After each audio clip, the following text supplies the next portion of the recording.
Hey everyone, I'm Sitesh Kumar Kushwaha. Welcome to my channel Sitesh Commerce Tutorials. Friends, आज की class में हम पढ़ने वाले हैं कॉस्ट अकाउंटिंग में यूनिट कॉस्टिंग का क्वेश्चन नंबर सेकंड। हमने प्रीवियस लेक्चर में क्वेश्चन नंबर फर्स्ट भी देखा था और साथ में ये भी देखा था कि इकाई लागत यानी यूनिट कॉस्टिंग क्या होता है और कॉस्ट शीट क्या होता है, लागत पत्र। और उसके बाद से हमने ये भी देखा था कि कॉस्ट शीट तैयार कैसे किया जाता है, उसका पूरा कंप्लीट फॉर्मेट देखा था। फ्रेंड्स, आई होप कि अगर आप फर्स्ट लेक्चर को पढ़ लेते हैं ना तो सेकेंड लेक्चर क्या आगे के कोई भी लेक्चर हो बहुत अच्छे से समझ में आएगा आपको।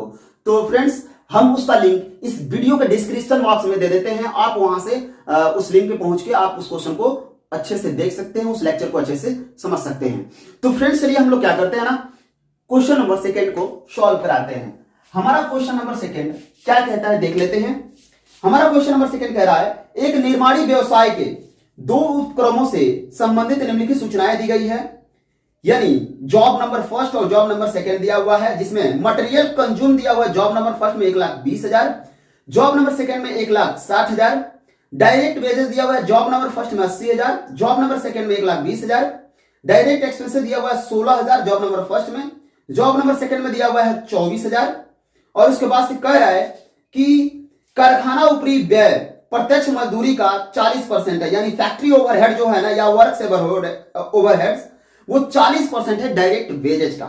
चलिए आगे देखते हैं। उसके बाद कह रहा है कार्यालय ऊपरी व्यय कारखाना लागत का 10% हो तो प्रत्येक उपक्रम की कुल लागत ज्ञात करें, यानी जो ऑफिस ओवरहेड है ना वो 10% है वर्क कॉस्ट का। तो आप बताइए टोटल कॉस्ट क्या होगा, कुल लागत क्या होगी। तो चलिए फ्रेंड्स, हम लोग क्या करते हैं ना, क्वेश्चन को सॉल्व करते हैं।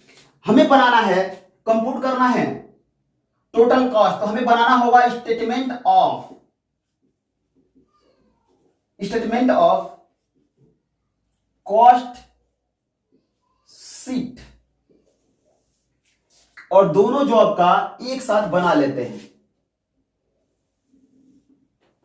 ये हमारा जॉब फर्स्ट और ये हमारा जॉब सेकेंड, ठीक है।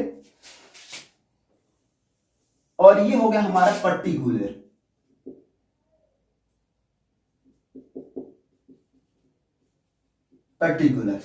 ठीक है फ्रेंड्स, इसके बाद हम क्या कर लेते हैं, इसमें सबसे पहले लिखेंगे, देखते हैं क्या क्या दिया हुआ है। दिया हुआ मटेरियल कंज्यूम्ड ऑलरेडी दे दिया है, मटेरियल कंज्यूम्ड। इसका मतलब ये क्वेश्चन बहुत छोटा है। मटेरियल कंज्यूम्ड, और मटेरियल कंज्यूम जो हमारा दिया हुआ है ना वो दिया हुआ है जॉब नंबर 1 में 1,20,000, जॉब नंबर सेकंड में दिया हुआ है 1,60,000, ठीक है। अब इसके बाद से हम इसमें क्या करने वाले हैं, डायरेक्ट लेबर या डायरेक्ट वेजेस जो है, डायरेक्ट क्या दिया हुआ है, डायरेक्ट वेजेस दिया हुआ है। हम यहां पर लिख लेते हैं डायरेक्ट वेजेस। तो डायरेक्ट वेजेस जो है ना 80,000 और जॉब नंबर सेकंड में 1,20,000 दिया हुआ है। चलिए और देखते हैं क्या दिया हुआ है। देखिए डायरेक्ट एक्सपेंसेस भी दिया हुआ है। चलिए डायरेक्ट एक्सपेंसेस और ये दिया हुआ है 16,000 और 24,000, 16,000 और 24,000। तो फ्रेंड्स अब क्या कर लेते हैं ना, हम इसको जब ऐड कर लेंगे तो हमारा जो आएगा वो आएगा प्राइम कास्ट, आएगा प्राइम कास्ट। आपको पता है कि मटेरियल कंज्यूम में जब डायरेक्ट वेजेज ऐड करते हैं, डायरेक्ट एक्सपेंसेस ऐड करते हैं तो हमारा आता है प्राइम कास्ट। चलिए 0 0 0 6 और ये हो गया 11 1 2, यानी 2,16,000। ये हो रहा है 0 0 0, ये 4 और ये 0 फिर 3, तो 3,04,000 ये हो गया हमारा प्राइम कास्ट। अब हम इसमें फैक्ट्री ओवरहेड को ऐड करेंगे, देखते हैं फैक्ट्री ओवरहेड दिया है कि नहीं। हाँ, तो फ्रेंड्स दिया हुआ है, कह रहा है कि फैक्ट्री ओवरहेड जो है ना, फैक्ट्री ओवरहेड वो 40% ऑफ डायरेक्ट वेजेस का है, यानी डायरेक्ट वेजेस का 40% है। तो चलिए डायरेक्ट वेजेस 80,000 है तो 8 चौको 32, यानी 32,000 ये हो गया, ठीक है, हो गया 32,000। आप निकाल लीजिए यहां से 80,000 का 40%। ठीक है, चलिए ऐसे कर लेते हैं। ठीक है, और ये हो गया हमारा जॉब नंबर फर्स्ट के लिए। अच्छा चलिए, जॉब नंबर सेकंड के लिए, जॉब नंबर सेकंड के लिए 1,20,000 है, और 1,20,000 का 40%, 48,000 ये हो रहा है हमारा, 48,000 हो रहा है। ठीक है, और देखते हैं कुछ इसमें आने वाला है, नहीं है, कुछ नहीं दिया है। तो ये देखिए कितना हो जाएगा हमारा, 0 0 0, ये 8 4 और 2, तो 2,48,000, और ये हो गया 3,52,000, 3,52,000 हमारा हो गया। इसको हम बोलते हैं वर्क कॉस्ट या फैक्ट्री कॉस्ट, आप बोल सकते हैं। क्या बोल सकते हैं? वर्क्स कॉस्ट या फैक्ट्री कॉस्ट भी बोल सकते हैं। अब क्या करते हैं और देखते हैं क्या क्या आइटम दिया हुआ है। चलिए, ऑफिस ओवरहेड से दिया हुआ है, तो हम ऑफिस ओवरहेड्स देख लेते हैं। ऑफिस ओवरहेड्स ये कहा है कि 10% ऑफ वर्क कॉस्ट का है, यानी इसका जो है ना, इसका 10% है ये। तो चलिए, 10% ऑफ वर्क कॉस्ट, यानी ये जो आया है उसका 10% है ये। तो ये हो जाएगा 24,800, 10%। जैसे 2,48,000 का 10%, 24,800, ये जॉब नंबर फर्स्ट के लिए है। जॉब नंबर सेकंड के लिए बात करें तो जॉब नंबर सेकंड के लिए 3,52,000 का 10%, ये हो जाएगा 35,200, 35,200, 0 0 2 7, ये 8 8, ये हो गया 3,87,200, ये देखिए 0 0, ये 8 हो गया, और 8 4 12 हो गया, 2 1, ये 7 और ये 2, तो 2,72,800 ये हो गया। तो फ्रेंड्स, और कुछ देखते हैं दिया है क्या? नहीं, कुछ भी नहीं दिया है। हम इसको टोटल कॉस्ट या कॉस्ट ऑफ प्रोडक्शन कह सकते हैं। तो चूंकि क्वेश्चन में कहा है टोटल कॉस्ट फाइंड आउट करने के लिए, कहा है कि आप टोटल कॉस्ट फाइंड आउट करिए। ठीक है, तो हम इसी को टोटल कॉस्ट कर लेते हैं। चलिए, आगे कोई इंफॉर्मेशन नहीं दिया है, तो ये हो जाएगा हमारा टोटल कॉस्ट। तो फ्रेंड्स देखिए, ये हमारा क्वेश्चन कितना इजी वे में सॉल्व हो गया। फ्रेंड्स, अब क्या करते हैं, एक और क्वेश्चन पढ़ते हैं, और वो है हमारा क्वेश्चन नंबर 3। ठीक है फ्रेंड्स, चलिए 3 नंबर क्वेश्चन पढ़ते हैं। इससे पहले इसको मिटा लें।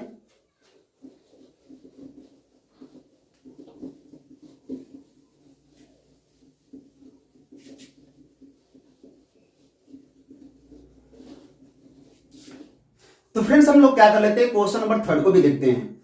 फ्रेंड्स, जो क्वेश्चन नंबर 3 है, इसमें opening stock of raw material, closing stock of raw material, opening stock of WIP, closing stock of WIP, और opening stock of finish goods और closing stock of finish goods सब दिया हुआ है। तो हम इस क्वेश्चन को कैसे सॉल्व करेंगे, चलिए देखते हैं। सबसे पहले हमारा जो क्वेश्चन है, क्वेश्चन क्या कह रहा है? कह रहा है ना कि निम्नलिखित विवरण से लाभ दिखाते हुए लागत विवरण तैयार करें। यानी आपको जो स्टेटमेंट बनाना है उसमें लाभ दिखाना है। ठीक है, इसमें स्टॉक 1/4/2006 को मतलब ओपनिंग स्टॉक, जिसमें रॉ मटेरियल है 50,000 का, वर्क इन प्रोग्रेस है 52,000 का, फिनिश गुड्स है 32,000 का, इसके बाद 31/3/2007 को स्टॉक जो दिया हुआ है, जिसमें रॉ मटेरियल है यानी क्लोजिंग स्टॉक हम कहेंगे, ये दिया हुआ रॉ मटेरियल में 26,000 का, वर्क इन प्रोग्रेस जो दिया हुआ है 60,100, और फिनिश गुड्स जो है 25,600 दिया हुआ है। चलिए आगे देखते हैं। कह रहा है परचेज ऑफ रॉ मटेरियल जो है 2,10,000 दिया हुआ है, डायरेक्ट वेजेस जो दिया हुआ है 1,66,000 दिया हुआ है, फैक्ट्री एक्सपेंसेस जो दिया हुआ है 81,200 दिया हुआ है, सेलिंग एंड डिस्ट्रीब्यूशन एक्सपेंसेस जो है ये दिया हुआ है 8,600। इसके बाद से transfer to sinking fund to replace machinery जो दिया हुआ है 11,000 का दिया हुआ है।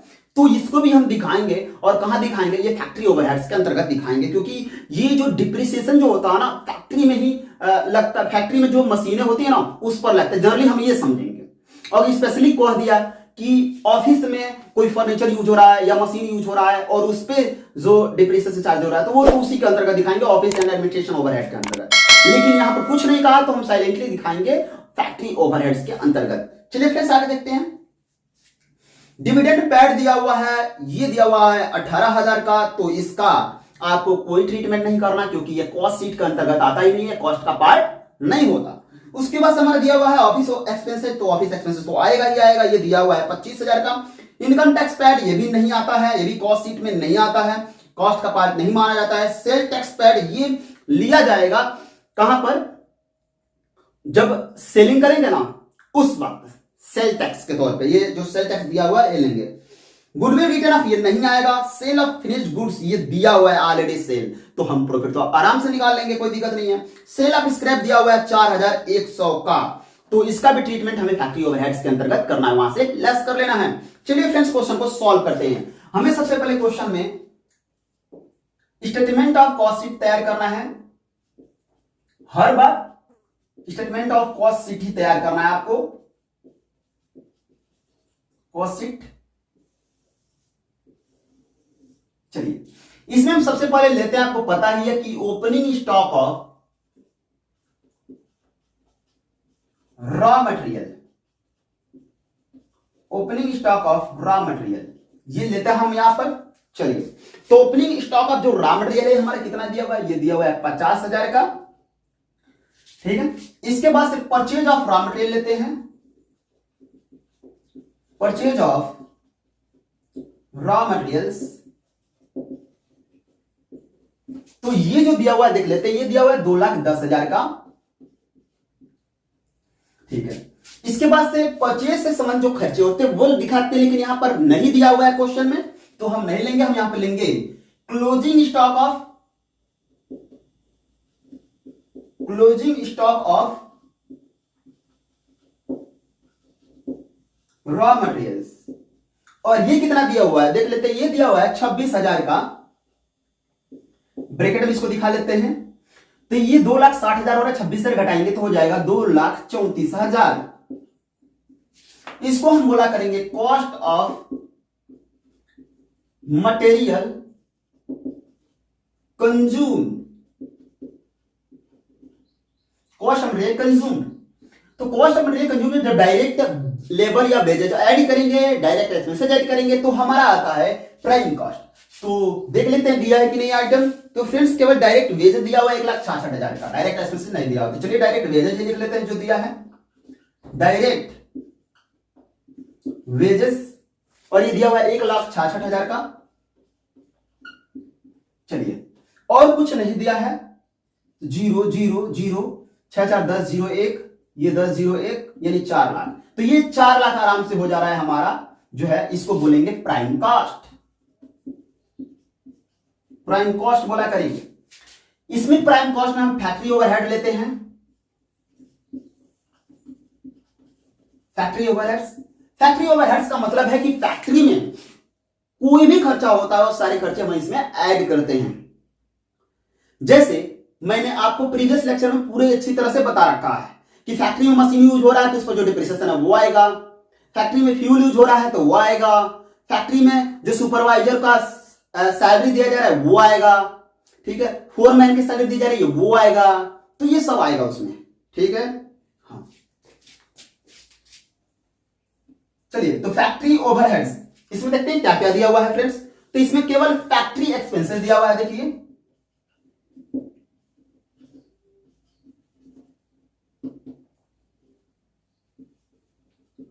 फैक्ट्री एक्सपेंसेस दिया हुआ है, देखिए कितना दिया हुआ है, तो ये दिया हुआ है 81,200। इसके बाद से हमारा और क्या दिया हुआ है, तो और कुछ तो नहीं दिया, लेकिन जो ट्रांसफर टू जो सिंकिंग फंड जो है ना वो लेंगे हम यहां पर, जो रिप्लेस ऑफ मशीनरी जो है, तो ये है, हम इसको डिप्रिसिएशन बोला करेंगे। और फैक्ट्री में इसलिए ले रहे हैं क्योंकि फैक्ट्री में जनरली हम मानेंगे कि फैक्ट्री में यूज हो रहा था मशीन और उस पर है, ठीक है। क्वेश्चन में अगर कहा होता कि कोई फर्नीचर या कोई मशीन वगैरह है जो यूज हो रहा है ऑफिस में, तो उस पर जो डिप्रिसिएशन है वो ऑफिस एंड एडमिनिस्ट्रेशन ओवरहेड में जाएगा भले ही, लेकिन जब सैलरी कुछ नहीं करेगा तो हम आ जाएंगे फैक्ट्री ओवरहेड में, ठीक है। लिख लेते हैं शॉर्टकट में आप समझ सकें, transfer to sinking fund for replacement of machine जो है, ठीक है। और वो कितना है तो देख लीजिए फ्रेंड्स, ये दिया हुआ है आपका 11,000। चलिए इसके बाद से हम क्या करते हैं और देखते हैं क्या क्या आएगा यहां पर। तो फ्रेंड्स देखिए यहां पर ओपनिंग स्टॉक ऑफ WIP आएगा, क्योंकि देखिए closing stock of opening stock of raw material और closing stock of raw material हो चुका है। तो हमारा अब जो आएगा ओपनिंग स्टॉक ऑफ WIP आएगा, यानी वर्क इन प्रोग्रेस। हम इसमें इसलिए इसको लिखते हैं फ्रेंड्स, चूंकि क्या होता है ना कि फैक्ट्री में ही अर्धनिर्मित माल होता है, यानी अर्धनिर्मित जो रहतियां होती है वो फैक्ट्री में ही होती हैं, तो इसीलिए हम यहां पर लिखेंगे। ये जो दिया हुआ है आपका दिया हुआ है 52,000। चलिए इसके बाद से हम क्लोजिंग स्टॉक ऑफ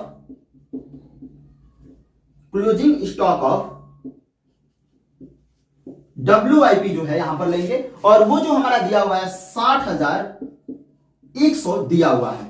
हम इसको कर लेते हैं ब्रैकेट में, चूंकि इसको घटाना है, चलिए लेस लिख ही लेते हैं। उसके बाद से सेल ऑफ स्क्रैप जो है ना, सेल ऑफ स्क्रैप, क्योंकि कोई भी स्क्रैप जो होता है ना वो जनरली फैक्ट्री में ही निकलता है, तो ये 4100 जो दिया हुआ है हम यहां पर लिख लेंगे, 4100 जो स्क्रैप है सेल ऑफ। चलिए तो देखते हैं क्या आ गया हमारा। ये देखिए ये हमारा 92,200 आ रहा है, ठीक है, 92,200, और ये 52,000। अब 92,200, ठीक है, और ये 4 लाख, ठीक है।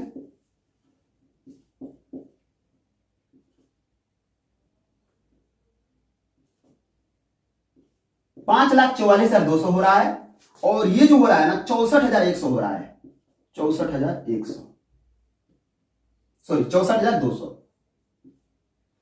तो घटा लेते हैं 0 0 0, और 14 में से 6 गया तो हो जाएगा 8, और ये 4, तो 4,80,000 आ रहा है कहीं ना कहीं, 4,80,000 हमारा आ रहा है।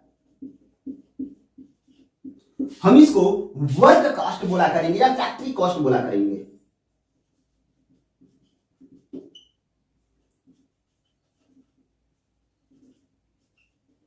फैक्ट्री कॉस्ट या वर्क कॉस्ट बोला करेंगे। इसके बाद से देखते हैं और क्या दिया हुआ है फ्रेंड्स। तो ऑफिस ओवरहेड्स में दिया हुआ है ऑफिस एक्सपेंसेस। चलिए हम इसमें ऑफिस एक्सपेंसेस ऐड कर लेते हैं, और कुछ नहीं दिया हुआ है। तो ये जो दिया हुआ है कितना दिया हुआ है, तो ये दिया हुआ है हमारा 25,000 का। ये हो जाएगा हमारा 0 0 5 0 और 5, ये 5,05,000 जो है ना, हम इसको बोलेंगे cost of production, cost of production. चलिए और देखते हैं और क्या क्या दिया हुआ है फ्रेंड्स। अब इसमें क्या करेंगे हम, हमारे पास और कोई आइटम नहीं दिया हुआ है, तो हम ओपनिंग स्टॉक ऑफ जो है ना, ओपनिंग स्टॉक ऑफ WIP तो हो चुका है finished goods, opening stock of finished goods, finished goods. तो opening stock of finished goods जो दिया हुआ है वो दिया हुआ है आपका opening stock of finished goods, ये दिया हुआ है 32,000 का। देख लेते हैं,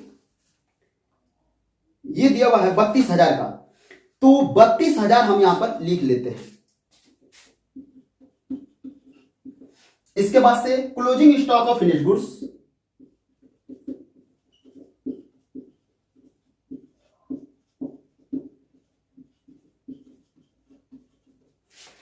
और closing stock of finished goods जो है 25,600 दिया हुआ है।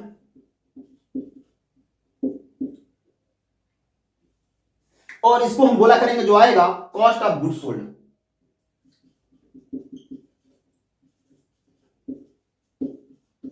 Goods sold. तो चलिए देखते हैं कितना हो रहा है। ये हो गया हमारा 5,37,000, 5,37,000, और ये 25,600 हम यहां से माइनस कर लेंगे। 0 0, ये 4 हो जाएगा, और 6 में से 5 गया तो 1 हो जाएगा, और फिर 1 ये हो जाएगा, और फिर 5, तो 5,11,400 जो होगा यही होगा हमारा कॉस्ट ऑफ गुड्स सोल्ड। और देखते हैं फ्रेंड्स क्या क्या दिया हुआ है। तो इसके बाद से हमारा जो दिया हुआ है, और दिया हुआ है हमारा selling and distribution expenses, selling and distribution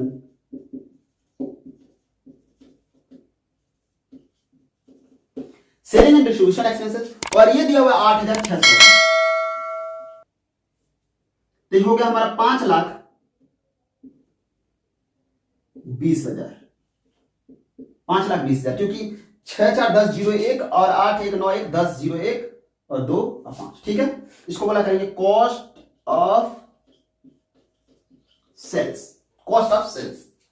चलिए आगे देखते हैं फ्रेंड्स। अब इसके बाद से हम लोग क्या करने वाले हैं ना, सेल टैक्स पेड जो यहां पे ऐड करेंगे,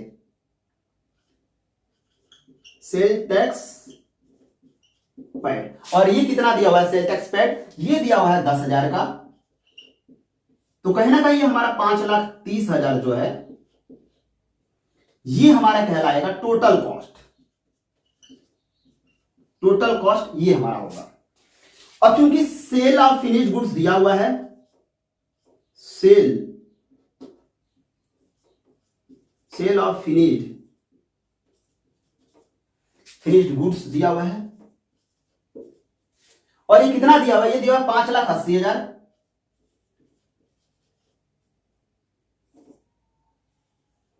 5,80,000।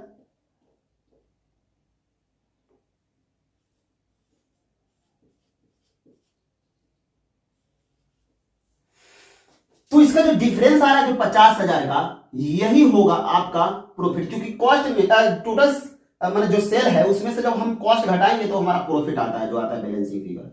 तो ये आएगा हमारा प्रॉफिट, और हम इसको बैलेंसिंग फिगर करके दिखाएंगे कि जो आंसर ये आया है बैलेंसिंग फिगर है 50,000 का।